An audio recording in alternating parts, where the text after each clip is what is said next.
mais um Três Teses. Para variar com vocês, está aqui com o Vicente e com o Mano. Exato, como é que foi? Bastante coisa para te comentar. Como a gente tinha falado no nosso episódio anterior, um jogo que gerou muita repercussão no pós, né, resultado. Uma semana agitada, dentro e fora de campo. Vamos começar aí, Vicente. Fala o que tu achou do Grenal, quais são os teus apontamentos. Começando então pelo Grenal, especificamente do lado do Grêmio, o Renato foi pro jogo como a gente esperava, né, um esquema no 4-1-4-1, só que a grande diferença foi que os extremos foram PP e Alisson, né, e não o Robinho, o que dá uma diferença bem grande. O Renato ele adiantou o Matheus Henrique e o Darlan para fazer a pressão na saída de bola junto com o Diego Souza.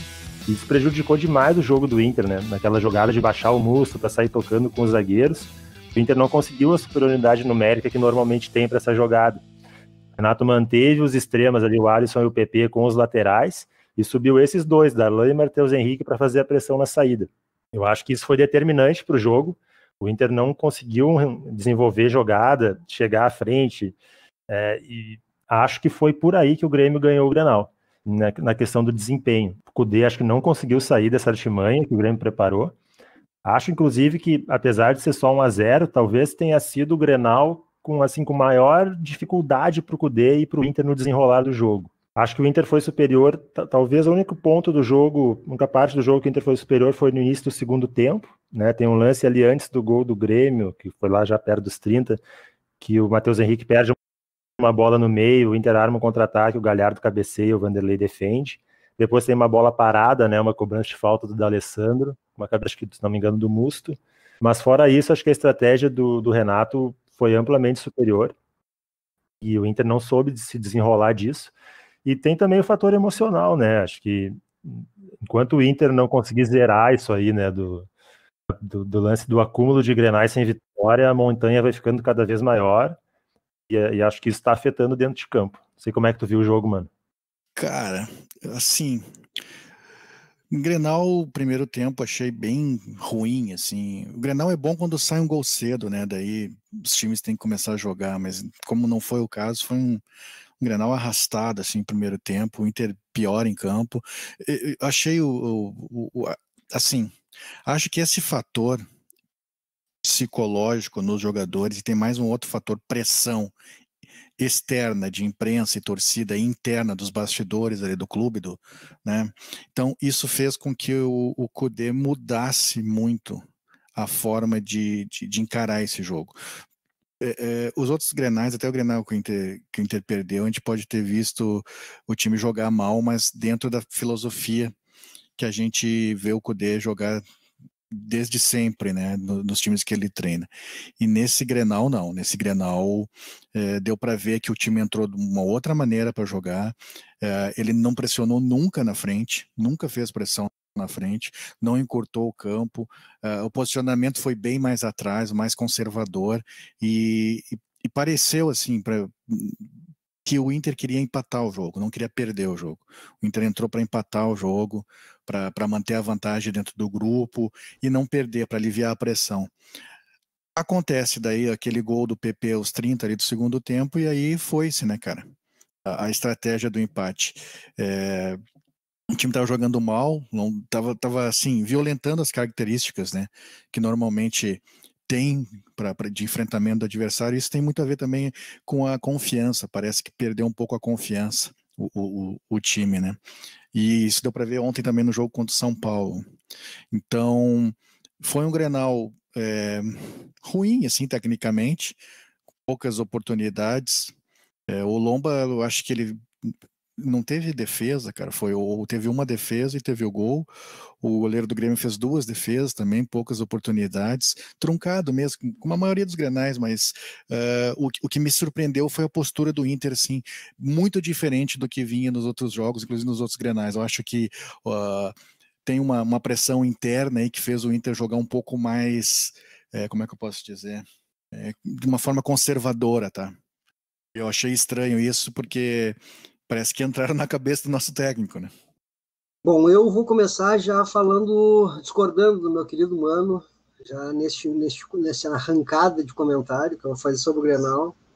Sem problema, sem problema. Com a devida vênia, que nem dos nossos companheiros do direito.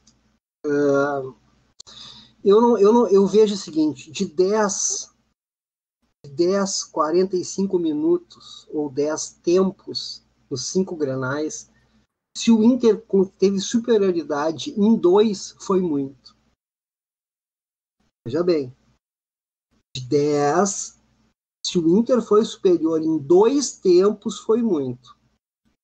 Este Grenal, para mim, foi muito parecido com o Grenal do primeiro jogo da volta do futebol. O Renato parece que encontrou uma forma de acabar com a estrutura que o Kudê tinha montado, a forma como o Kudê monta suas equipes. Como o Vicente bem lembrou, espetou o Alisson no PP, adiantou toda a sua marcação. Isso fez com que o Inter tivesse extrema dificuldade para conseguir jogando, que por sinal é uma coisa que vem acontecendo há algum tempo. Mas aí tem um problema, Carmelito, aí tem um problema seguinte, que é o problema recorrente no Inter. O Inter não está conseguindo, não é contra o Grêmio só, é contra todos os adversários. Ele não consegue a segunda bola. Sim, eu ia mais ou menos passar por aí. Desde que o Patrick ali teve dificuldade, que o time teve que mudar na defesa e coisa e tal, o Internacional se perdeu totalmente perdido. E a gente, como o Mano mesmo falou, a cabeça está influenciando muito, e está influenciando mesmo, a pressão de fora está influenciando muito. Mas a minha maior preocupação é que tudo que foi construído até agora acabou. Nesses últimos jogos, obviamente. Não estou querendo dizer que não vai voltar, pode até ser que volte. Mas o Internacional é muito dependente de 2 jogadores que eu não tenho certeza se eles vão conseguir dar o que a equipe precisa que eles entreguem, que é Edenilson e Patrick. Nos últimos 2 anos eu falava que esses 2 jogadores chegaram na metade do ano e tiveram dificuldades físicas para conseguir manter o seu nível de futebol. Me parece que já está começando a cair dos 2.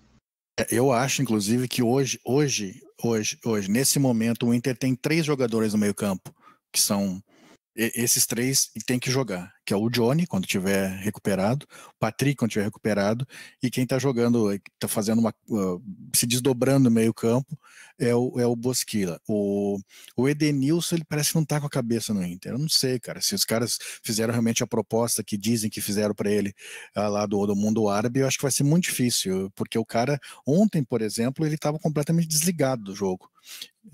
Então, eu não sei se o Inter vai conseguir contar com o Edenilson, mas esses 3 jogadores, Johnny, Patrick e Bosquilla, para mim, esses 3 são garantidos no meio-campo titular do Inter.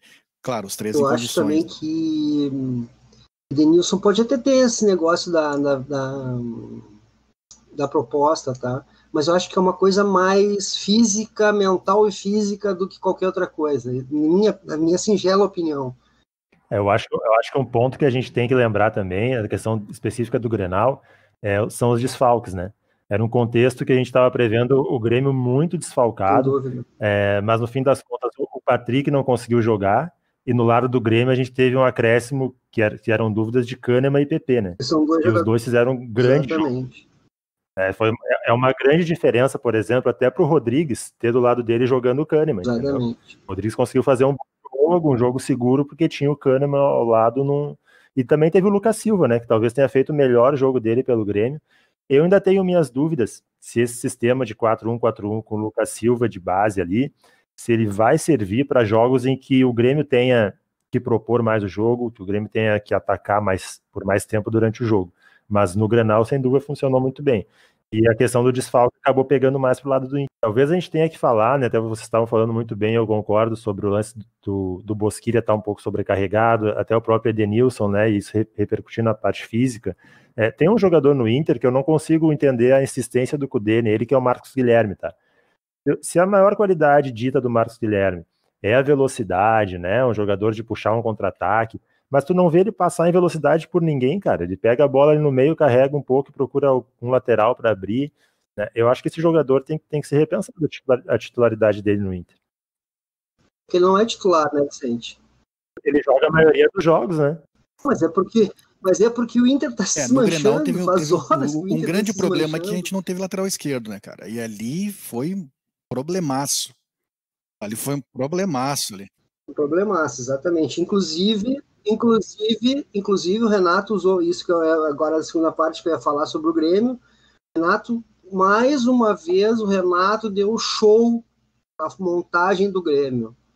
Inclusive, como o Vicente bem lembrou, Lucas Silva fez uma excelente partida. Por quê? Porque a forma de atuar no Grenal foi uma forma que se encaixa com o Lucas. Ele não tem obrigação de montar. Ele dá o combate, pega a bola e passa rapidamente para quem já está no campo de ataque. É bem diferente do que está lá atrás contra um time muquirana, que está os 11 caras lá atrás se defendendo. Você tem que vir lá da beira até lá em cima, até o ataque.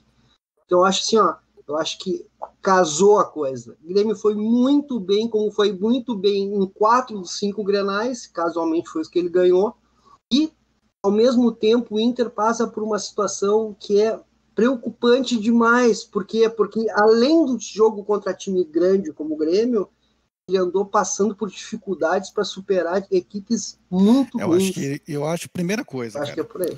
Não pode, no jogo de Libertadores, o Inter ter que improvisar um cara que veio do Oeste na lateral esquerda. Desculpa, não pode, não dá. Isso mostra um erro de montagem de elenco incrível, entendeu? Nessa altura do campeonato, não pode pegar e colocar um cara que não é lateral esquerdo, que vem de um time, um clube pequeno, com a responsabilidade dessa. Não vai dar certo. E tem, claro, né, que tem o lance da Covid, né, que pegou pro lado do Wendel, né, tem o Moisés estava suspenso, mas aí, nessa linha do Mano, né, em relação à montagem do elenco, se tu for pensar, tanto o Moisés quanto o Wendel, né, não seriam unanimidades e solução, né, na lateral esquerda do Inter. Esse é o problema. Tinha que ser um dos dois, ou o Moisés ou o Wendel, para ser opção, para ser reserva, cara. Ou os dois para ser opção, já que um tá sempre quebrado e o outro não joga nada, ter um lateral só peça esquerdo, na bola, né? Não é possível, entendeu? Mas o que eu acho que é importante a gente entender é que algumas coisas que o Kudê fala, ele tem extrema razão. O grupo do Inter é pequeno demais, além de não ter qualidade para estar onde estava. Era uma vaca em cima do poste. O torcedor do Inter que está me escutando agora vai ficar louco comigo, mas eu tenho que falar isso, porque eu falo isso desde eu acho assim, Carmelito, o time titular, todo mundo na ponta dos cascos, é um time competitivo, tá? Nesse panorama que a gente tá de jogos a cada 3 dias, viagens, 2, agora vai para a terceira competição simultânea, cara, se tu não tem um grupo grande com qualidade, tu tá ferrado. Eu não classificaria como a vaca em cima do poste pelo seguinte, acho que o Inter ano passado já fez uma campanha bem sólida, principalmente pelo seguinte, eu acho que o campeonato ainda segue aberto, acho que o Atlético Mineiro tem uma vantagem por não ter outras competições, isso é inegável. Cara, isso é uma mas grande também vantagem. Não é esse bicho todo.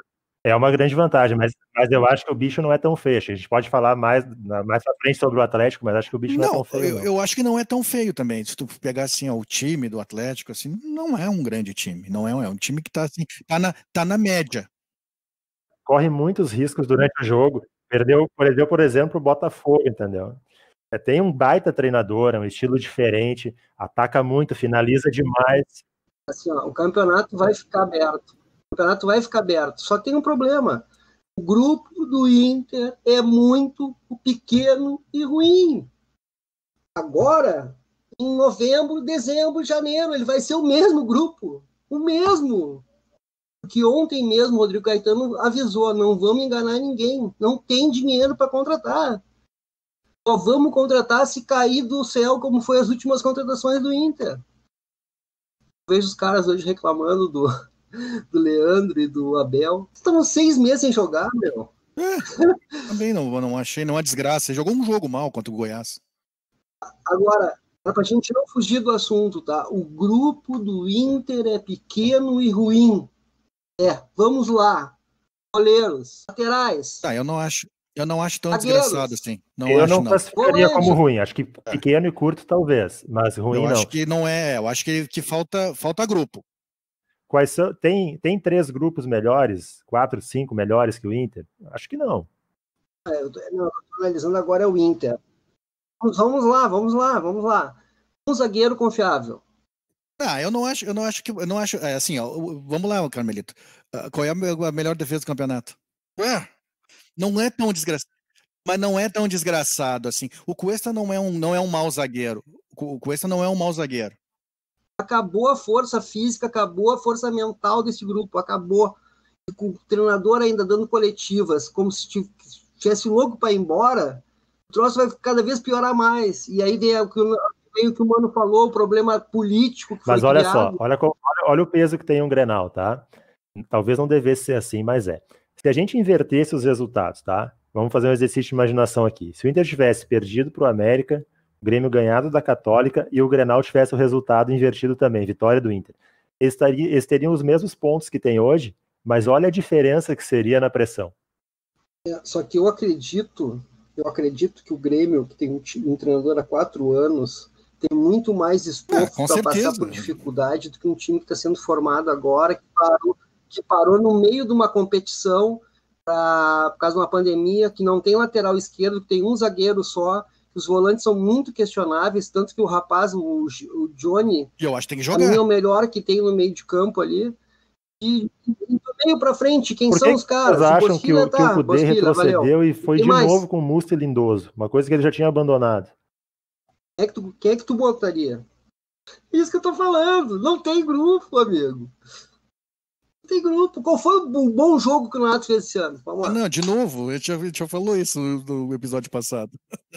Mas é só para levantar a questão que é o seguinte, tu jogar com o Lindoso ou com o Nonato dá no mesmo, não vai ter rendimento. Não pode retroceder, cara. Não pode retroceder com uma coisa que já se provou que não deu certo e não estava dando certo dentro do jogo também. Mas isso aí acontece por pressão interna, Vicente. Mas eu não sei se o Cudê é um cara que parece ceder tanto a pressão interna. Certamente ele usou os mais experientes para ver se ele conseguia dar um caldo nesse time fraco do Inter. A gente estava falando de arbitragem antes do Grenal, acho que foi muito bom, né? Foi bom. Gostei muito. Foi bom, controlou o jogo, não teve influência nenhuma no resultado. Para mim, a arbitragem boa é aquela que passa despercebida. Então, essa aí foi perfeita. Eu gostaria de levantar uma questão. Por que o Grêmio, nos 2 jogos anteriores ao Grenal, não conseguiu fazer com os adversários fracos que ele enfrentou, que ele fez com o Inter? Pois é, né? A gente conversou, né, nos outros programas, né, sobre tudo que estava acontecendo, né? Teve aquela entrevista, teve um pagamento para os jogadores. Eu não sei dizer até que ponto isso pode ter interferido ou não, mas que aparentemente, até na derrota mais recente contra o Atlético Mineiro, o time aparentemente correu, né? Mais do que estava correndo. Do Grenal eu escrevi no Twitter: eu, se fosse treinador do Inter, ia armar um esquema Odair Hellmann, todo mundo atrás e ia deixar a bola para o Grêmio jogar. Mas ele mais ou menos tentou fazer isso. Não, ele não conseguiu fazer o futebol dele. Ele não conseguiu fazer. Mas eu não concordo com isso. Eu acho que não tem que mudar, tá ligado? Perde jogando como tu acha que tem que jogar. Essa é a minha filosofia.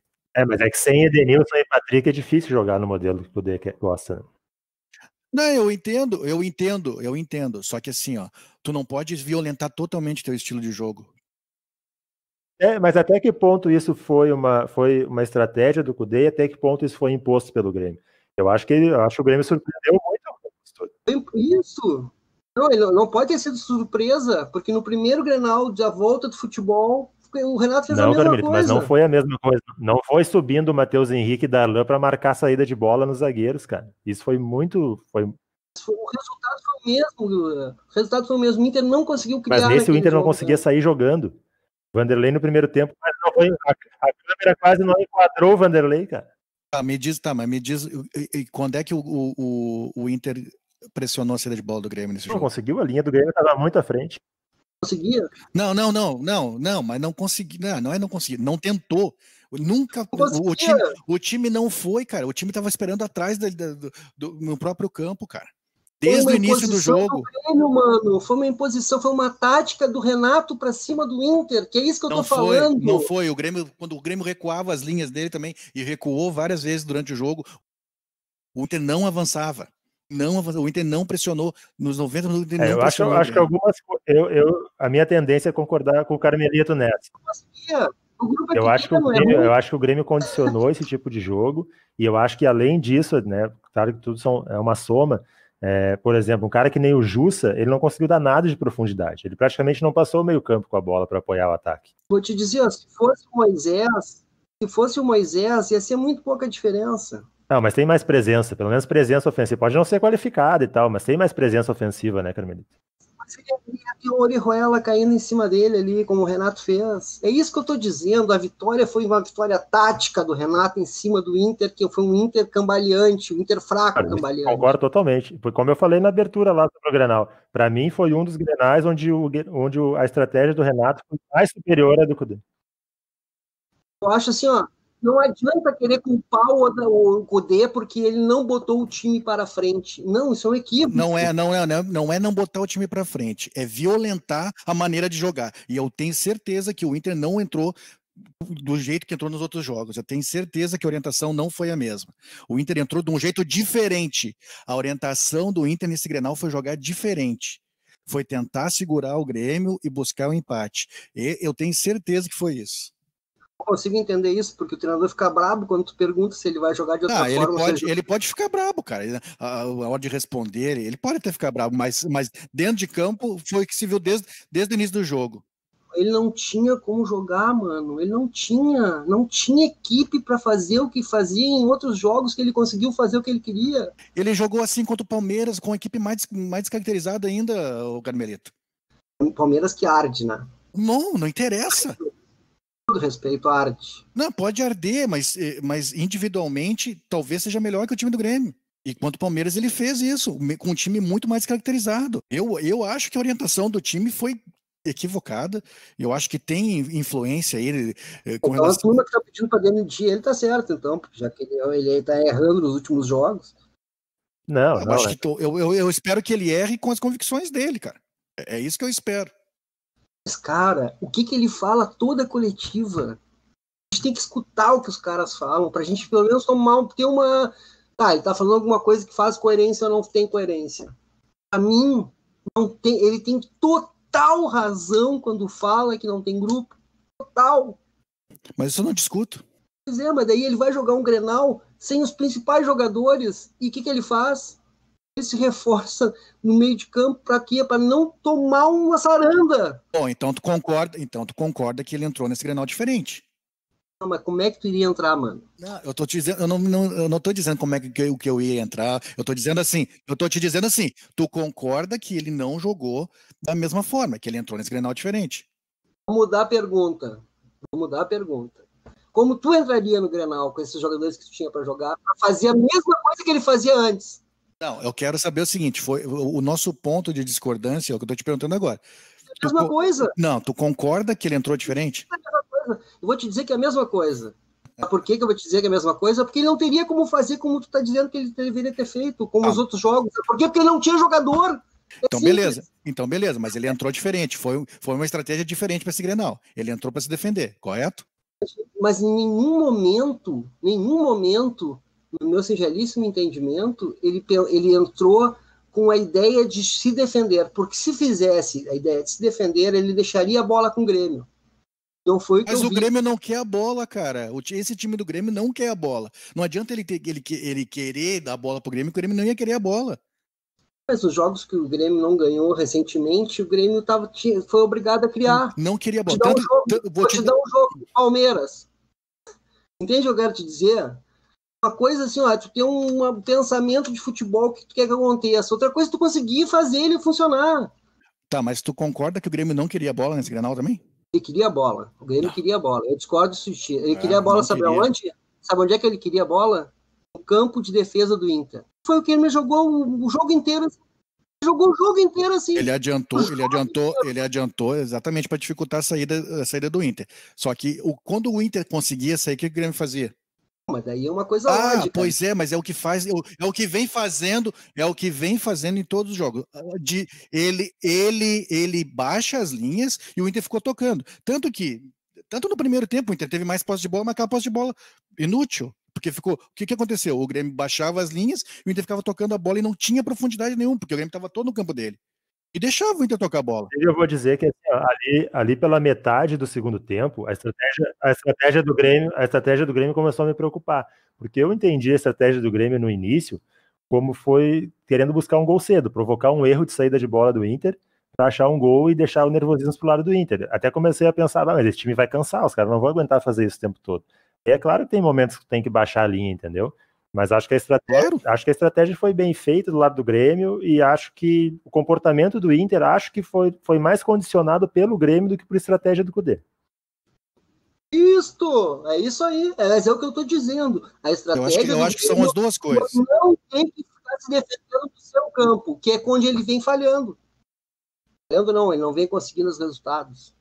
Aproveitou que o Inter estava cambaleante, sem metade dos jogadores importantes que tinha no time, pressionou a saída de bola o tempo que ele conseguiu. Obviamente que ele não ia passar 90 minutos lá em cima, é óbvio. Mas eu pergunto, quais foram as chances que o Inter criou de trazer bola da defesa para o ataque? Tá, eu vou te perguntar, eu vou fazer outra pergunta para ti. Quantas chances de gols teve esse Grenal? Claras de gols. Eu não sei te dizer. Tá, quantas defesas os goleiros fizeram? Não sei te dizer, cara. Eu vou te dizer. O Lomba não fez uma defesa, a bola que foi no gol foi gol, tá? E o goleiro do Grêmio fez 2 defesas. Esse foi o Grenal, cara. Do Grêmio a gente pode citar uma chance que o Orejuela entra sozinho pela direita e não resolve não chutar. A outra que o PP tenta um cruzamento, cavadinha e erra também. Mas onde é que aconteceu o jogo, mano? O mesmo reclamou agora há pouco disso. Mas é o que eu tô te dizendo. Eu tô te dizendo, esse jogo não foi um jogo assim, uma superioridade. Não, cara, foi um jogo truncado, foi um jogo feio. A maior parte do jogo foi no campo defensivo do Inter. Eu acho assim, acho que o que definiu esse Grenal não foi exatamente uma superioridade técnica de criar chances e acumular chances. O que definiu foi controle. Olhava o jogo e, mesmo sem chances claras, o controle do jogo era do Grêmio. O controle do jogo era do Grêmio. E eu vou te dizer, o que definiu esse Grenal foi o emocional, mais uma vez. Pesa, mas o emocional no momento do Grêmio também não era bom, né? É um momento de muita pressão em cima do Grêmio. Mas o momento do Grêmio nos Grenais é bom. Ele entra com confiança lá em cima. Isso sim, a obrigação, a montanha tá ficando grande. O recorte dos últimos jogos do Grêmio e o resultado sem o Grenal, como é que tá sendo? Horrível, não ganha de ninguém. Pois é, mas ganha o Grenal, tu entendeu? Como é que ele ganha os Grenais? Porque o emocional que o Mano coloca tem um peso grande. Acho que cada vez a montanha é maior. Enquanto o Inter for pro jogo pensando nisso, a dificuldade é sempre maior. Vai pesar. Isso eu não discuto. Isso aí, para mim, é fundamental também. Agora, eu pergunto só, como é que o Grêmio ganhou 4 de 5 Grenais? Eu quero que vocês me expliquem isso. Como? Qual foi a estratégia? Mas tudo bem, mas aí tu vai ter que analisar todos os Grenais. Quer analisar todos os Grenais? A gente pode analisar todos os Grenais. Como é que foi o primeiro Grenal que o Grêmio ganhou? O primeiro tempo do Grêmio muito bom, o Mosto expulso. Segundo tempo desse Grenal, o Grêmio mal, o Inter bem, pressionando até o final, gol do Diego Souza na jogada do Everton. Correto? Correto, uma vitória. O Grenal igual, né? Um tempo de um tempo de outro, certo? Segundo. Como é que foi a segunda vitória? Foi aquela de Caxias? Sim. Um jogo horroroso. Não teve chance de gol nenhum dos times. Uma falta cobrada de gol. Vamos lá. Bateu lá em alguém e entrou. Foi esse o jogo, no final do jogo de novo. Correto? Teve superioridade de alguém nesse jogo? Olha, cara, como eu falei antes, cara, nos últimos 3 Grenais, o Grêmio jogou em cima do Inter, porque o Inter tem essa novidade, tem que jogar no ataque o tempo inteiro e se deu bem. É isso que eu tenho pra dizer. Vou te dizer. Agora, o Grenal do Campeonato Gaúcho lá, da final de turno, superioridade, assim, cristalina do Grêmio. 2-0 foi pouco. Como é que ele atuou, o Grêmio, nesse jogo? Esse jogo foi diferente. Foi bem diferente. Esse jogo tinha o Maicon controlando o jogo, ditando ritmo. Foi outra proposta. Tava completo, né? Lá e cá? Não, diferente dos outros, não. Esse jogo não foi equilibrado. O que eu te falei, esse jogo o Grêmio dominou totalmente. E foi o Grenal onde o Grêmio teve domínio. Os 3 Grenais, o Grêmio dominou o Inter. Aí que a gente discorda, né, cara? Esse Grenal do 2-0, o Grêmio dominou o Inter completamente. Os outros, não. Dos 2-0 do Grêmio? Dos 2-0, o Grêmio dominou. Então tá. Esse dos 2-0 foi um domínio cristalino, não tem como dizer que não. Tanto que o 2-0 foi pouco. Não é, para mim todos os últimos 3 foi domínio do Grêmio, mas não foi. O Vicente falou agora há pouco, domínio do controle de jogo, para mim é a mesma coisa. Tá, mas tu acha que naquele Grenal, tu acha que o Grenal da expulsão do Musto foi assim? Não, aquele foi parelho, foi um para cada um. Isso que eu tô te dizendo. Esse aí o Grêmio ganhou. Segundo para cá, ele foi superior. Aquele de Caxias eu também não vi, cara. Aquele de Caxias foi um jogo, inclusive foi o pior Grenal de todos, né? Eu não sei se foi pelo campo, não sei se porque os caras estavam voltando. Também, tem todos esses fatores, né? Estavam voltando naquele momento. Não teve domínio aquele jogo, cara. O jogo foi horrível. Vamos adiante. Então, porque nós vamos se encontrar nesse assunto aí. Não vai agora. Mas eu acho assim, o resultado do Grenal, para fins de classificação e Libertadores, acho que não alterou muito. Acho que os dois continuam sendo favoritos e têm todas as condições de passar, né? O Inter tá correndo risco, não pode perder o próximo jogo. Não, na verdade, assim, acho que pro Inter ter risco, o Grêmio teria que perder pros seus adversários também. Mas assim... O Grêmio joga contra os dois em casa, também precisa vencer. Claro, se o Grêmio e o Inter ganham o próximo jogo, os dois estão classificados. E mesmo que o Inter perca pro América, ainda precisaria o América ganhar do Grêmio na última rodada. Mas o Grêmio teoricamente já estaria classificado, né? Mas o América ia precisar, né? O jogo ainda estaria... O América ia precisar. A real é o seguinte, não dá para perder pro América. É um time perigoso, né? Já viu que é um time perigoso. O problema eu acho mais grave do que tudo isso, do que o adversário. Eu acho que o problema é mais o Inter do que qualquer coisa. Os últimos 5 jogos do Inter prova isso. Ou é o Inter que vai entrar em campo contra o América? Eu acho que isso é o mais... Dos últimos 5 jogos, é muito parecido o Inter. Joga o Patrick? Joga o Johnny? Não sei, cara. Não sei. Não sei porque o Inter não fala nada sobre lesionados, não. Pois isso é complicado, porque não tem eu não sei quem é que viajou para... Já viajaram, né? Quem é que viajou para Colômbia? Então, eles não revelam o segredo de Estado. Isso teria que ver, porque passa muito pela escalação, né, cara? E esse jogo contra o América é muito mais decisivo do que o jogo contra a Católica, né? A Católica pode chegar, inclusive, fora já. Esse jogo aí, tipo, é aquele jogo assim, ó. O América ele vai ter que atacar. Ele não tem outra opção, né?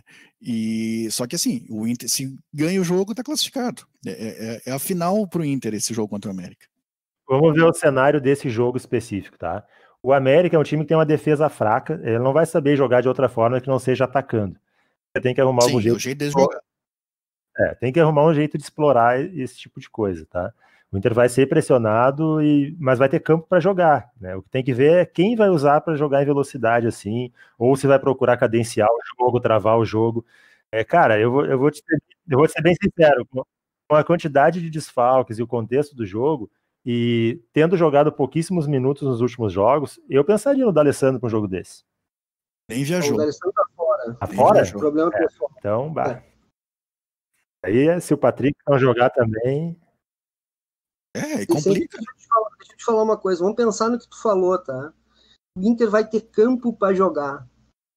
Desde o começo da temporada, o Inter não dá campo para os adversários. É diferente a situação. Deu para o América. Por exemplo, no Grenal ele teve campo para jogar, porque o Grêmio estava todo no campo ofensivo. Jogou? Cara, eu acho que o Inter deu campo para o América jogar e acho que vai ser pressionado de novo. Não, é isso que eu estou te dizendo. Não tem nenhuma segurança mais no Inter justamente por causa disso. Por quê? Porque o bom do Inter é marcando a saída de bola do adversário, pressionando eles lá e aproveitando os erros. Precisa do Patrick para isso, né, Carmelito? Precisa muito do Patrick para fazer isso. Né? Foi a última vez que o Inter... Bom, então é o seguinte, ó, se é um time de um jogador só, aquilo que a gente estava falando lá no começo... É errado. Mas aí a gente concorda, Carmelito. Aí é o grupo curto, claro. Não adianta tu querer botar o time todo no campo do adversário se tu não consegue. Para te fazer isso, tu tem que ter os caras. Aí tu tem que adaptar a tua estratégia com os jogadores que tu tem para aquele jogo. O Johnny vai tá disponível para esse jogo, pelo menos.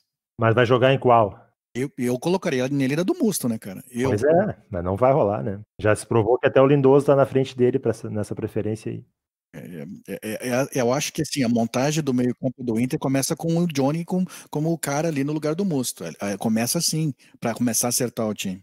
É o que deu a melhor resposta, né, cara?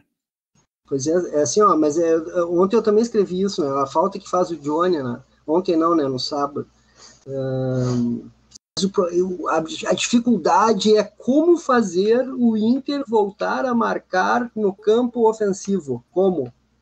Essa é a dificuldade do Inter neste momento, no meu singelíssimo entendimento, óbvio. Eu acho que aí tem um fator físico bem preponderante aí com relação a isso. Tem uma queda de rendimento físico, né? Talvez não consiga fazer isso. Tu vê que não falaram do Grêmio na parte física no Grenal, né? Por que será que não falaram da parte física do Grêmio no Grenal? Pois é, tu jogando no campo ofensivo, tu poupa o teu time de correr. É óbvio. E por que o Inter não tá cansando mais? Porque tá correndo atrás dos caras. É isso. Por que tá correndo atrás dos caras? Porque falta grupo. Uma coisa que eu acho que vai na linha que o Carmelito tá colocando é que a gente vê, por exemplo, um cara que nem o Thiago Galhardo, tendo que correr muito atrás, tá buscando a bola já muito mais atrás, chega ao fim dos jogos extenuado, né, cara? Tem alguma coisa na mecânica aí tá um pouco desajustada mesmo. Quem sou eu para dar um recado para alguém, né, cara? Meu Deus, não sou nada, mas... Thiago, joga a bola, velho. Joga a bola. É o momento, né, Carmelito? Vai sobrar para ti. Toda bola que vai nele, ele cai. Bate na grama, dá tapa na grama, faz um gol. Reclamação e escândalo para tudo que é lado. Brother, calma. Tu precisa dos caras para botar a bola para ti, senão tu não faz sozinho, malandro. Então vamos com calma, com tudo. Tem muita coisa errada no momento. Mas isso aí, cara, isso aí é normal também, vamos combinar. Quando o time tá ganhando, até aqueles erros, aquelas falhas passam despercebido. Quando o time não tá legal, tá perdendo, tudo fica, cara, potencializado. Mas o erro é normal no futebol, mano. Eu tô falando de uma outra coisa. Eu tô falando de atitudes que não é o momento de se ter. Mas aí vamos ter que começar a entrar numa outra questão, na outra seara. O que o Kudê falou na entrevista dele com relação à saída do vice-presidente de futebol? Esse é um cara que parecia ser muito próximo dele, né? Eu ouvi uns relatos de que é um cara que caminhava com ele no campo antes dos jogos e tudo mais. Isso tem reflexo. Dele e dos jogadores. O que ele diz? Eu espero que não... Ele fala que sentiu a saída e esperava que não fosse sentida pelo grupo. Então, cara, isso é um fator complicador. Aí é um ponto que eu vou ter que concordar com a abordagem que o Carmelito fez no nosso último programa de debate entre nós. Né? Era uma ideia que eu de pronto rejeitei, tipo, o Kudê vir a pedir a sair e tal. Só que nesse contexto, né, a saída de um cara muito próximo dele e tal, eu já não começo a duvidar mais tanto dessa possibilidade. Com certeza, ainda mais como foi a saída, né? Com certeza foi os acontecimentos todos precipitados pelo Grenal, mas que pelo contexto em algum momento ia acontecer, né, mano? Não sabia que ia... se não tivesse Grenal, se não tivesse o Grenal, se fosse outro jogo, talvez se empurrasse mais um pouco, algumas semanas com a barriga, mas ia estourar aquilo ali, porque na verdade o que está acontecendo? Uma briga interna, onde estava o vice de futebol e o presidente em lados opostos, né? Vamos falar nos termos que eles falaram, mano. O presidente do Internacional, Marcelo Medeiros, se sentiu traído. Porque ele não sabia que o cara que estava na direção dele ia concorrer contra o candidato dele, que ele mesmo disse que não tem candidato. Aí a gente vai para um lado que a gente pode... O que o outro lado disse? Não, peraí, mas como é que ele não sabia se estava acontecendo? Exatamente. Todo mundo estava falando. Como é que ele não sabia? E ele sabia, ele está sabendo isso aí faz horas, né? Mas aí o que eu quero chamar a atenção é o seguinte: a atitude do Alessandro Barcelos, com todo respeito, eu não conheço o ser humano, não estou falando do ser humano, estou falando do personagem que trabalha no Inter, que é um personagem público, certo? Ele foi desleal com o presidente. Desleal. O correto, no meu singelíssimo entendimento, era chegar no presidente e ser presidente. O negócio é o seguinte: os caras me convidaram para ser candidato e eu vou. Posso continuar? Tu quer que eu continue? Tu quer que eu vá embora? Não agora, não depois do Grenal, lá atrás. Eles tomaram essa decisão. Então não tem santo nesse bagulho. Claro que não tem santo. Ninguém tá certo, tá todo mundo errado no troço, cara. Claro que não tem santo. E outra coisa que o Vicente falou sobre o Kudê, que é poder largar por causa do Alessandro. Se a gente lembrar, quando o Roberto Melo foi, ele também se preocupou. O cara veio aqui me contratar e agora não vou chegar e ele não vai estar aí. No mínimo uma situação desconfortável né? Não é o ideal. O que ele falou na entrevista com relação à relação dele e a relação dos jogadores com o vice, isso realmente me preocupou. Porque a gente sabe como é que o Medeiros foi no futebol também, né? A gente sabe que o Medeiros não é um cara de futebol, né? Pois é, e qualquer mudança aí é ruim, né, mano? Né? Se o dia a dia, o pessoal, o grupo, o técnico estão acostumado com uma figura ali, simplesmente por uma briga um escalão acima, uma discordância acima, aquela figura ser retirada, uma figura que funciona dentro do vestiário, com o grupo, com o técnico, aquela figura simplesmente sair com uma decisão de cima, é ruim, não tem como isso não interferir. Claro. Eu acho o seguinte, minha opinião, tá? Eu acho assim, ó, os abnegados, como os caras gostam de falar, criticando, né? Eu acho que os abnegados são importantes para representar o pensamento do torcedor dentro do vestiário. Ponto final. Agora, eu não dou valor que isso vai influenciar diretamente em mudar todo o futebol do Inter nas últimas semanas. Entende o que eu quero dizer, né? Sim, não. Mudar tudo não é o fator responsável determinante, mas é uma coisa que entra na soma, né, Carmelete? A gente está o Alessandro Barcelos no avião, vai estar o presidente Marcelo Medeiros. Essa é a mudança. Quando der faltar água no vestiário, o presidente Marcelo Medeiros que vai estar lá para resolver. Vai estar. Falando numa figura de linguagem, tá? Fiz um bem escrachado, uma imagem para a gente entender o que eu quero dizer. A função do abnegado, do dirigente abnegado, qual é? Ele influencia no time do Internacional? Não, Gambetta, acho que a interferência é o seguinte, num grupo de futebol, né, naquele núcleo ali muito fechado, as pessoas criam relações pessoais, né, no dia a dia, é nesse sentido, entendeu? Quando tu tá ali num grupo, tá, e aí aquela pessoa é retirada dali por uma divergência no escalão superior, alguma implicação isso tem, entendeu? No mínimo os caras pensam, pô, mas então o presidente estava num grupo oposto e é adversário desse cara que estava aqui dentro. Eu gosto muito de escutar o que as pessoas têm para falar, porque a gente consegue captar algumas coisas. A maioria das vezes não falam o que elas querem falar. Elas falam coisas que para não magoar, para não criar tumulto. Eu escutei ontem o goleiro Marcelo Lomba falando. Ele falou, olha, vou falar com toda sinceridade, eu nem fui atrás disso aí porque a gente estava preocupado com o jogo, a gente tem jogo a cada 3 dias, mal a gente consegue descansar.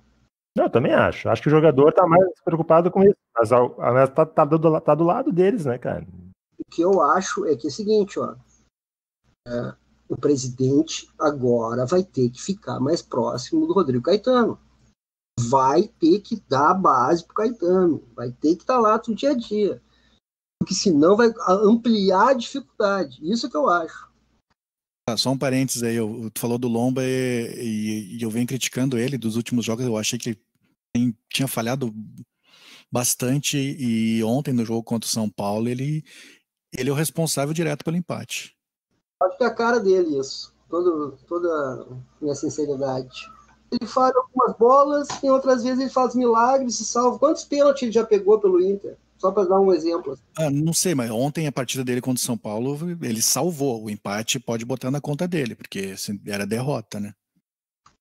Naqueles jogos que ele falhou, por exemplo, eu poderia dizer que a zaga era formada por Rodrigo Moledo, que é um cara que perdeu a figura de chefe da zaga, porque o treinador não gosta do futebol dele, e o outro é o Zé Gabriel, que foi trocado para o outro lado. Pois é, acho que a gente pode falar então, podemos passar rapidinho então, falar dos jogos mais recentes da dupla, começando pelo Inter. Eu vi o jogo do Inter ontem também e chamou atenção no jogo ontem 2 coisas. Primeiro, mais uma vez a falta de repertório ofensivo, né? Capacidade de criar jogadas, extrema dificuldade para criar jogadas desde o início do jogo. E aí depois o lance emocional, né, cara? Naquela expulsão do Zé Gabriel que quase entrega o jogo, né? Realmente, como o Mano falou, se não fosse o Lomba, era jogo de derrota. 15 minutos do segundo tempo ali acabou o jogo por Inter, né? Ali na expulsão, o time, tu já vê que o time tá num bagaço físico e aí tem que defender, e o São Paulo não ganhou o jogo porque também falta repertório pro São Paulo, né? O São Paulo também tá num momento de pressão, né? Um momento ruim na Libertadores também. Mas me chamou a atenção mesmo o lance da expulsão, porque o jogo não tava para aquilo ali, né, cara? O jogo não tava num tom...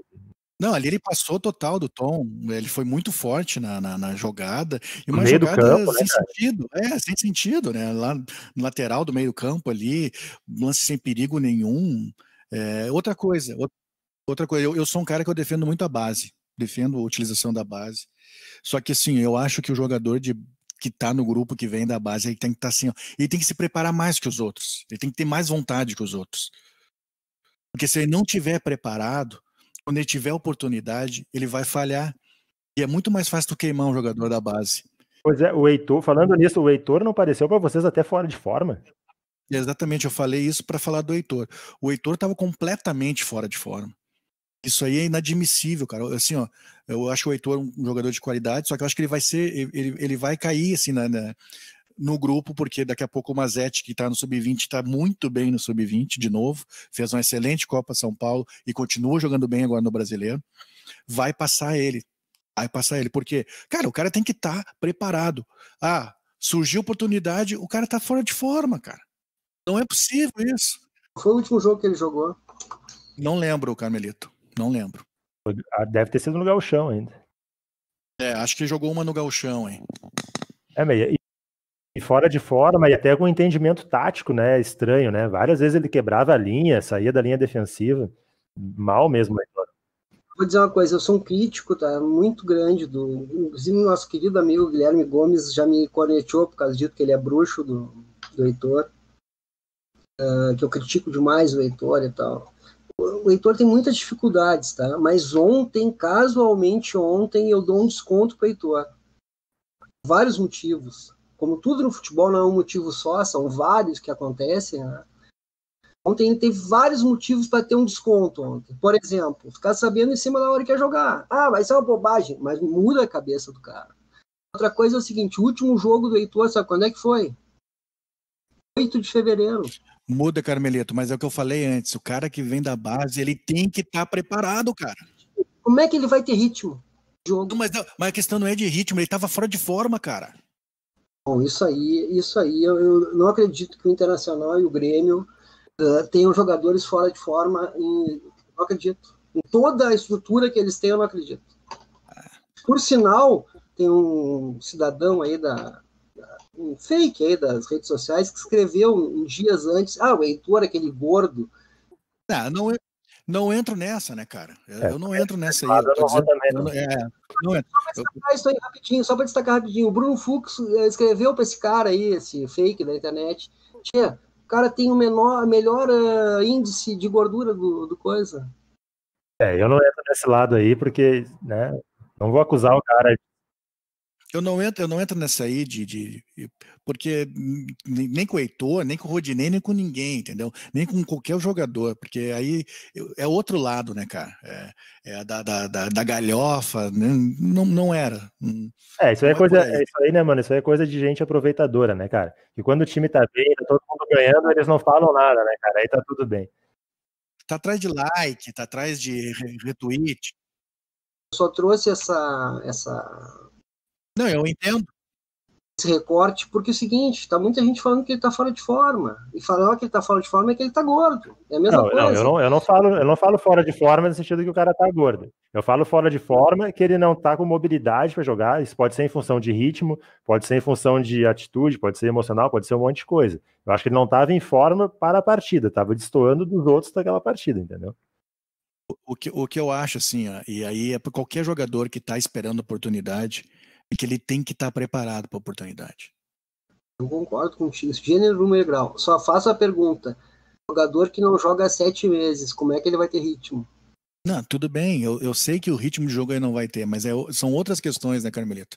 Vai além do ritmo de jogo, né? Mas é claro, foi pegado de surpresa e tal. Mas, cara, tu tem que estar preparado. Se tu almeja alguma coisa dentro da carreira de futebol, tu tem que estar preparado.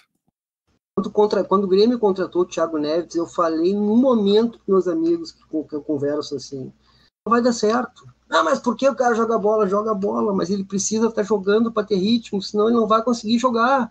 Pois exatamente. É um bom exemplo, Carmelito. Jogador, Thiago Neves.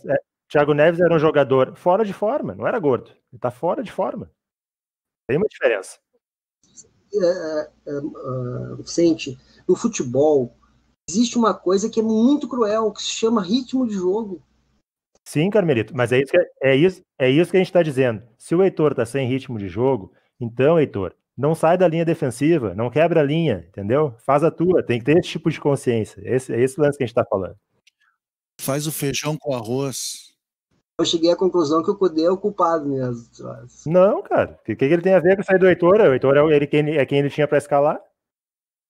Não, peraí, mas quer dizer então que se o treinador não é o cara que diz que não sobe, já que tu não tem ritmo, o jogo fica, não é o treinador que fala isso aí tem coisa que é a atitude individual do jogador dentro de campo. Às vezes o treinador não quer que ele faça aquilo, ele faz. Só para lembrar também, tá? O Heitor tem 19 anos, tá? Não tô dizendo. Ele vai oscilar, ele vai errar. A gente estava falando desse jogo, das impressões sobre esse jogo. Nesse jogo me chamou a atenção. O Heitor no campeonato passado entrou numa roubada e foi bem. O Inter perdeu o jogo, os caras meteram o pau no Heitor, que foi bem no jogo. Ele é um bom jogador, tem potencial, Heitor. Claro que é bom jogador. Já errou muito no Inter também. Não dá pra te dar. Não, já errou, mas vai errar. Ele vai errar, o outro jogador da base vai errar, o jogador que foi contratado vai errar. O Rodinei entregou 3 pontos. Isso aí. Mas todo jogo entrega. Vai errar. Agora, o Cuesta erra, todo jogo erra. A única coisa, coisas que eu peço no Twitter, tá? Paciência com quem vem da base. Paciência, porque vai oscilar. Mas tu tem que cobrar também. Olha só. Tem que cobrar. A maneira certa. E outra coisa, né, gente? Joga numa posição que é mal vista e mal compreendida muitas vezes, que é a posição de lateral, né? As pessoas às vezes batem muito no seguinte: o cara lá acerta 2 cruzamentos em 10. Mas se a gente for estudar o jogo e alguns índices, 20%, 25%, 30% de acerto no cruzamento é um bom índice. Os melhores laterais do mundo acertam 30% dos seus cruzamentos, gente. Não é uma jogada que vai se acertar 100%. Isso aí, mas a gente pode fazer uma analogia com a NBA, né, cara? Vamos lá, os melhores chutadores de 3 pontos, 30. 40? Máximo, não, é menos, 40%. Né? Se chegar a 50%, o cara é excepcional. É excepcional, entendeu? Então, tu tem razão. O problema é que a gente simplifica, né? O cara que o Carmelito criticou aí agora, há 30 segundos. O Moisés erra 200 cruzamentos, acertou né? Da cabeça do Galhardo. Acho que é o segundo, ele meteu um outro também, não me lembro qual é que foi, mas foi um outro. Teve um que ele se atrapalhou com as pernas, que tava sozinho se atrapalhou com as pernas. Ali eu quase joguei um copo na televisão. Esse é o Moisés. Esse é o Moisés, cara. Mas a posição de lateral é complicada. A questão que o Mano levantou sobre base, tá? Eu acho que o Renato, às vezes, ele demora um pouco demais para colocar os caras em campo para jogar definitivamente, tá? O pensamento é justamente esse, tá? Não adianta tu pegar um cara da base e botar no titular e querer que ele jogue igual. Eu vou te dar um exemplo claro, do nosso querido Praxedes, um bom jogador que não conseguiu ainda se desencantar. 17 anos, tem que dar tempo. E vai precisar de tempo, Só que hoje em dia, como é que esses caras vão treinar, vão ter ritmo de jogo para entrar no time do Inter se não tem mais nem o Sub-23? Era um espaço que os caras tinham até o ano passado para jogar. Vamos lá, a gente falou agora, vamos terminar então o jogo de São Paulo. Eu acho que foi um jogo prejudicado pela expulsão do zagueiro do Inter, né, do Zé Gabriel. E ali o São Paulo teve a chance de virar o jogo e ganhar o jogo, mas não teve força, não teve competência. E deu para ver que o Inter teve muito problema físico no jogo também, né? Claro, tava jogando com uma menos, mas tipo, não conseguia, foi sufocado, não conseguia prender a bola, nem trocar 3 passes. Aí tu vê que já é a falta de confiança também que pesa, é a questão física que pesa, são os últimos resultados ruins que pesam, e o Inter precisa, a forma cara, como o adversário joga contra o Inter. Também, mas eu acho que precisa retomar a confiança também, e aí isso passa por uma vitória em Cali e a classificação na Libertadores. Eu acho que se isso acontecer, pelo menos tem uma tranquilidade por algum tempo dentro do Beira-Rio. Já distensiona, né? Vou fugir da minha forma de pensar e vou te dizer o seguinte: se não ganhar o Grenal, tá fora, Cudê. O Grenal do Brasileiro? Eu acho errado, mas pode ser. Acho que seria erradíssimo, porque eu acho que ele já mostrou bom trabalho. Acho que também porque não tem opção melhor para botar no lugar, não vai ter tempo para treinar, não tem nome para botar no lugar. Exato. Eu acho que essa é a principal coisa que tu falou. Não tem tempo para treinar, velho. Não tem tempo para treinar. Como tu vai trocar um treinador e vai fazer o quê? Eu não quero. Eu acho que o meu ideal, que eu já venho falando desde lá da época do Odair, é o seguinte, é deixar o cara, manter o cara pelo menos toda a temporada. Uma temporada, é isso aí, uma temporada. A gente mora num estado do Brasil e o título ele não é tão importante quanto o poder que o torcedor tem sobre o seu time. Não quer saber de título. Não dá para ser título, vamos derrubar o técnico, vamos derrubar o vice de futebol, vamos derrubar o executivo de futebol, pelo menos a gente fica feliz, a gente pode ter bastante coisa para falar na rede social. E vai fazer isso e não vai ganhar. Vai estar mais longe de ganhar. Com certeza. Um grande amigo meu me escreveu no dia da coletiva do Marcelo Medeiros. Olha essa coletiva. Eu falei, cara, ele tá falando tudo certo, cara.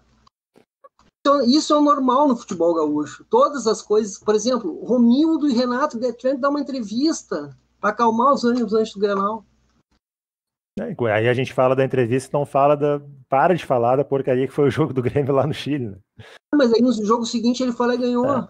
E aí virou o maior time do mundo e já contra o Atlético voltou a ter as mesmas dificuldades. Eu quero dizer o seguinte, Vicente, é que o gaúcho ama poder mudar o time dele. Ama. Isso é o maior tesão que o torcedor gaúcho tem na vida dele. Não é título. Qual é o maior tesão? Derrubar técnico, mudar a direção. Isso eles adoram. Esse é o auge do torcedor gaúcho. Tem que dar o joguinho lá pros caras, lá pro cara ser dirigente, ser dono lá. Futebol manager. Isso, futebol manager pros caras brincar um pouquinho. Ele tem vários exemplos, né, de times que foram campeões da América, por exemplo, que no jogo seguinte com o time misto foi vaiado em casa. Eu tava nesse jogo. Empatou com o Atlético Paranaense. Eu tava nesse jogo. Isso que eu quero dizer. É isso que eu quero dizer aqui, entende? Tesão é derrubar. Tesão é poder influenciar no time. Esse é o tesão. Vamos passar pro Grêmio Atlético? Vamos. Eu quero Atlético e Grêmio. Eu quero aproveitar um gancho de uma fala do Carmelito para puxar o assunto rapidinho do jogo do Grêmio, que é a questão da base, tá?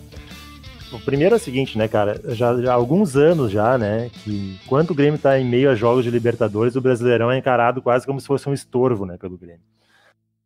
Aí é o seguinte, tá, vamos pro jogo do Atlético. É um jogo que já se anuncia difícil, né? O Atlético é um time muito bem treinado pelo Sampaoli e tudo mais. A gente sabia que o Grêmio ia no 4-1-4-1, só que aí o Renato comete o mesmíssimo erro que ele cometeu no jogo contra o Palmeiras. Ele faz um esquema que é bem pensado pro jogo, mas ele escala o Robinho de extrema pela direita. Não funcionou, não vai funcionar. E aí qual é a minha bronca com isso, tá? Além da teimosia.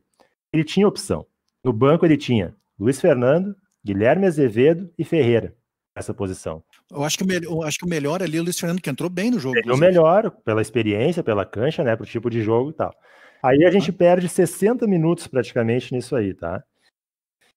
Quando ele corrige esse erro, colocando o Guilherme Azevedo, puxando o Robinho pro meio, o Robinho até começa a jogar bem, só que aí ele já tá cansado, é um cara que já tem mais idade, que já vem de uma longa parada, mas tu vê que ele tem qualidade pro passe, tem inteligência para jogar, e o Grêmio até teve um momento ali de superioridade. Podia ter empatado o jogo. Logo o Grêmio tá melhor e toma o terceiro gol. Exatamente. E aí dentro disso a gente também tem o contexto que o goleiro do Grêmio falha nos 3 gols, né?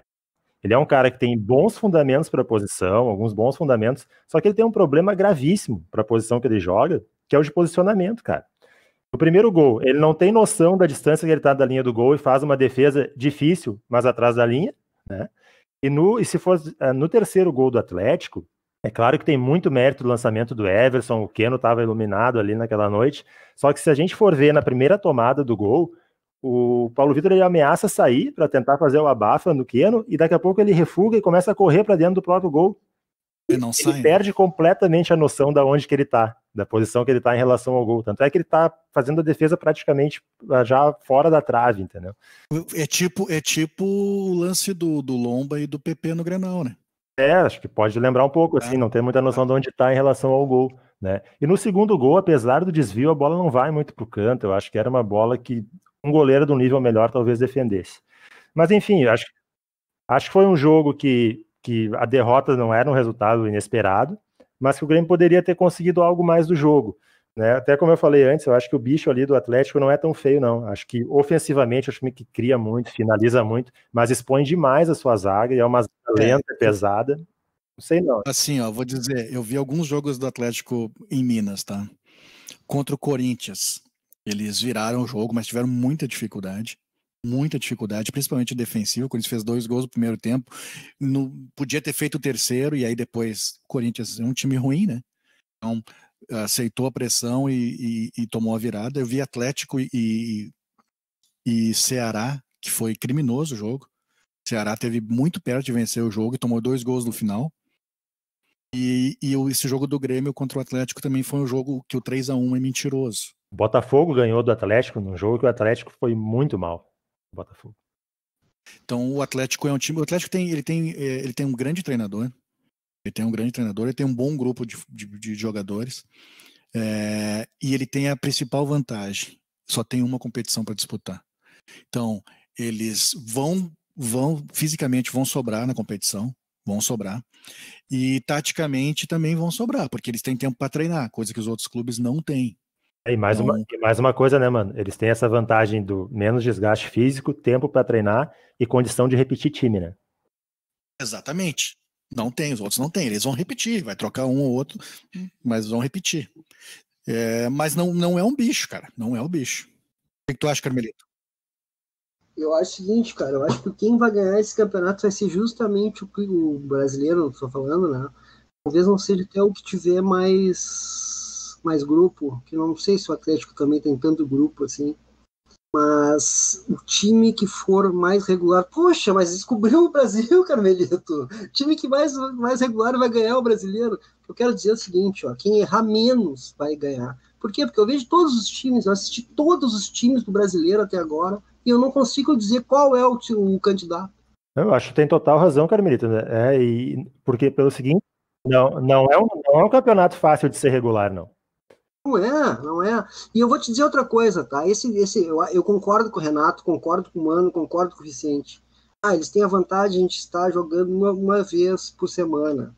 É uma vantagem sensacional, vai poder usar mais o mesmo grupo, tudo certo. Mas tem outra parte que deixa também, perde também, que é na competitividade. Veja bem, não estou querendo que seja quarta e domingo todas as semanas, mas volta e meia é importante tu jogar o jogo do meio da semana, até para te dar ritmo para outros jogadores, para te dar ritmo para o teu próprio grupo. Eu lembro que o Grêmio de 17, como é que foi? Mas Carmelita, eu não sei se isso vai pegar tanto para esse time do Atlético, porque tem um treinador que exige uma intensidade gigante, né, cara, nos treinos e nos jogos. Eles vão ter intensidade nos jogos, né? Essa é a questão. O Botafogo não teve. Teve, cara. Foi um jogo que contra o Botafogo, é um jogo que o Atlético Mineiro finaliza mais de 30 vezes. O problema do Atlético é a exposição da defesa, de uma defesa pesada. Que joga bem adiantado, então realmente se tu tiver jogadores rápidos para puxar contra-ataque e naquele jogo o Autori foi bem inteligente, né? Aí vai expor, né, a deficiência dessa defesa, né? E foi o que aconteceu. Mas mesmo contra o Botafogo, eles tiveram muito volume ofensivo. Sim, isso vai ter em todos os jogos, tem tido em todos os jogos. É o estilo do Sampaoli, né, cara? Como eu tenho certeza que nada é certo nesse Campeonato Brasileiro, é muito louco, é muito jogo. Eu dou razão para quem opta pelas Copas. É uma estratégia. É muito incógnita. Eu queria que alguém perguntasse, Sampaoli, tu gostaria de estar na Copa do Brasil ou na Sul-Americana, que seja? Mas ninguém vai fazer essa pergunta, né? Já tá fora. Já tá fora. Nesse ano ele não teve culpa nisso, né? Porque o Atlético foi eliminado das Copas antes da chegada dele. O ano passado ele teve culpa, né? Ele foi eliminado precocemente na Copa do Brasil pelo próprio Atlético, né, com o Santos, e da Sul-Americana pelo time do Uruguai, né? Não me lembro qual é o nome agora do time. Acho que foi o River Plate do Uruguai. Acho que foi. E aí ele se dedicou só ao brasileiro e fez uma grande campanha no brasileiro e seria campeão se não tivesse o Flamengo, né, cara? O Flamengo sobrava, né? E ainda sobra com o grupo, né, que tem, mas o Sampaoli, tendo só uma competição nacional, ele consegue dar essa intensidade que ele gosta dos times dele, né, em todos os jogos. E esse ano ele tem um grupo bem melhor do que ele tinha no passado. Né? Bem melhor.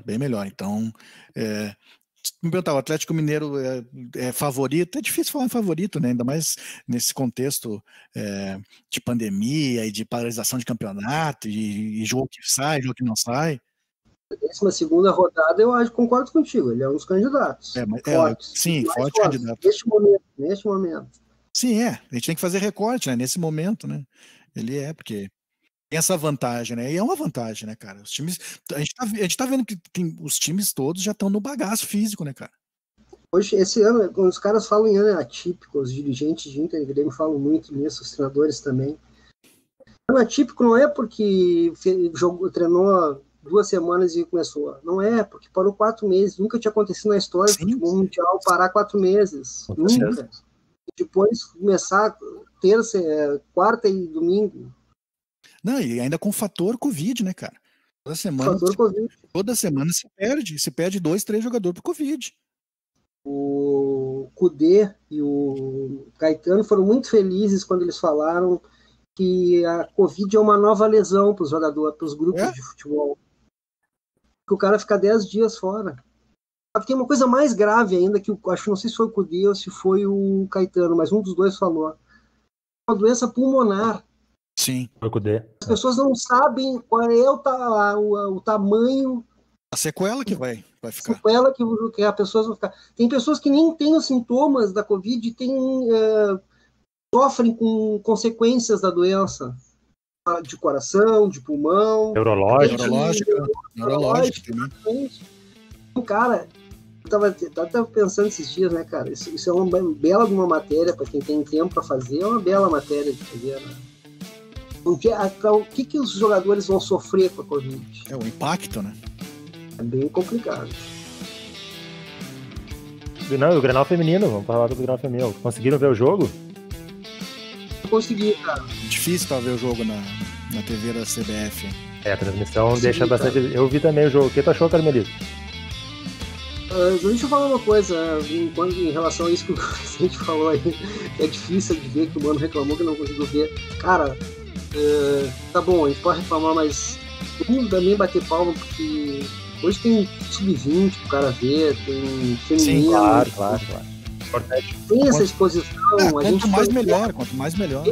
Às vezes a gente consegue, tá?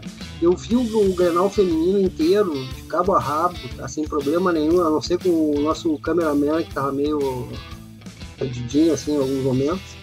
Mas eu achei bem parelho, cara. Eu achei que o Internacional teve superioridade no primeiro tempo. No segundo tempo, o Grêmio se reestruturou.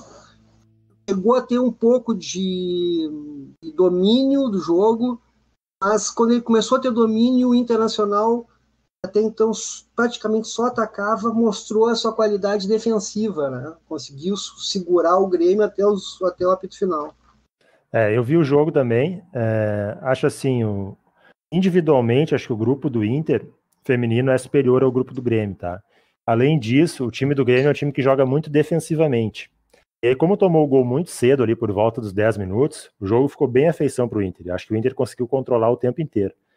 Mesmo quando o Grêmio tentou uma reação no segundo tempo, não conseguiu criar oportunidades claras, né? Fez ali as substituições que normalmente a Patrícia faz, colocar a Eudmila, mas não surtiu efeito. Boa jogador da seleção sub-20, ela e a Marta, pelo Grêmio. Ela é nova, então, por isso que ela é reserva. Sim, a seleção sub-20, ela, a Marta e a Gisele, se não me engano. E acho que o Grêmio deu uma mudança na fotografia para esse ano, rejuvenesceu e fez muito bem ao grupo. Mas o Grenal foi totalmente controlado pelo Inter, inclusive no segundo tempo criou mais chances. A Raíssa, goleira do Grêmio, mais uma vez, como já tinha sido contra o Corinthians, foi uma das melhores em campo. E para efeito de tabela, a derrota do Grêmio foi bem ruim, porque o Palmeiras ganhou do Santos, né? A gente pode dizer até que é um resultado surpreendente. O Kinderman também venceu, Ferroviária venceu, então todos esses times ultrapassaram, o Grêmio caiu para 7º. Mas ainda está ali no grupo de classificação para a próxima fase. Tem um jogo amanhã contra o Flamengo fora de casa. Segunda-feira, dia 28. Isso, a gente está em podcast, pode estar ouvindo qualquer hora, né? Segunda-feira, 19. Sandro, um abraço, Sandro. Segunda-feira, 19 horas, tá, pessoal? Mas acho que a campanha ainda é muito superior ao previsto, assim, dá para dizer. E tanto o Grêmio e Inter, acho que tem todas as condições para classificar. A volta do Grêmio à primeira divisão do Campeonato Brasileiro Feminino. Exatamente. Ou seja, um certo desconto, né? Tá A primeira vez, vamos dar um descontinho aí, porque eu tô gostando do desempenho dos dois times, viu? Tô gostando. Acho que sim. Acho que vale o elogio. Acho que Corinthians e Santos destoam demais. Não sei se o Vicente tem essa impressão também. Sim, Corinthians ontem goleou Vitória de novo. Então, Aqui tem maior investimento também, né? São que tem maior investimento aí, né? Sim. No futebol feminino. Não, e o Santos tem uma tradição de muitos e muitos anos de ter grandes times, né? Tem alguns clubes, Santos, Corinthians, Ferroviária, que já estão com o processo desenvolvido há mais tempo, né? Isso faz muita diferença. Isso então, gurizada, vamos aos pitacos finais. Já que a gente começou pro Vicente, vai, mano. Cara, vamos lá, semana difícil aí pro Inter, né, cara? Jogo na Libertadores, decisivo. Pra mim é decisivo, tem que sair vivo de lá. O ideal seria ganhar, que já garantir a classificação e garantir algumas semanas de tranquilidade nesse ambiente turbulento, né? Atualmente do Internacional. Vicente. Cara, acho que do lado do Grêmio é aproveitar esse recente bom momento aí, esse novo respiro, pelo menos na Libertadores, para fazer o papel de casa, ganhar da Católica, classificar, ficar um pouco mais tranquilo nessa competição. Em relação ao futebol em geral, né, cara, a gente tem que ver os desdobramentos dessas questões aí envolvendo o Flamengo, casos de Covid, justiça, aquela coisa. Uma breve história para você. Trabalhava numa grande rádio de Porto Alegre, aquele episódio que o Inter entrou na justiça. Inter não, um torcedor entrou na justiça acho que foi o jogo contra o Corinthians, né, o pênalti. Muito bem. Os 11 jogos, né? Foi por causa disso. Os 11 jogos. E eu descobri, né, e liguei pro presidente Fernando Carvalho na época e... presidente, esse processo, cara, esse cara... eu não acredito que os caras fizeram isso. Por quê? Por que falar nisso tudo? Para dizer o seguinte... A FIFA é bem clara em relação a isso. Justiça comum, clube de futebol que segue a justiça comum é punido. A lei da FIFA é superior a qualquer lei, quer a gente goste ou não. Assim que funciona no futebol. Eu lembro desse correio aí, né? Eu lembro inclusive bastidores que chegaram no Teixeira, Ricardo Teixeira, e ele ameaçando que se aparecesse alguma ordem judicial na festa de entrega dos prêmios da CBF, ele ia rebaixar o Inter no canetaço na hora. Isso. Então é isso aí, galera. O recado final é esse, né? O que começa torto, né, cara, dificilmente se ajeita, né? O futebol no Brasil voltou num momento inadequado, de uma forma totalmente errada, se utilizando de pressão política e de gestão, principalmente dos dirigentes do Flamengo junto ao governo federal. A gente tá aí agora até com risco aí de repente melar campeonato, esse tipo de coisa que a gente já não via há algum tempo no Brasil. Mas enfim, né? Vamos acompanhar essa semana aí os desdobramentos. E até uma próxima. Agradecer de novo quem tem nos ouvido aí, quem tem criticado, sugerido, apoiado. Tá bom, tá aumentando aí a audiência aí, a gente agradece mesmo. É assim, né, cara? A gente vai tentando melhorar pra agradar todo mundo. Bom, agora o último recado, que é o meu recado final, eu quero só pedir uma coisa para os torcedores de Grêmio e Inter. Eu sei que vocês sabem demais de futebol, que as coisas que vocês pensam são maravilhosas, que vocês estivessem no lugar do Romildo Bolzan, do Marcelo Medeiros, vocês já tinham resolvido todos os problemas do mundo. Eu peço que prestem atenção como é que está acontecendo com os outros clubes, que não é fácil. Não é fácil. Não é todo clube que tem dinheiro para contratar a quantidade que o Flamengo contratou ano passado. Quantidade e qualidade. Só o Flamengo tem esse dinheiro. Não é fácil. Então calma. Não existe esse negócio de querer demitir Renato Não existe. Não existe, porque os grupos são fracos. 2. Era isso aí. Até a próxima semana. Aquele abraço. Abraço. Valeu.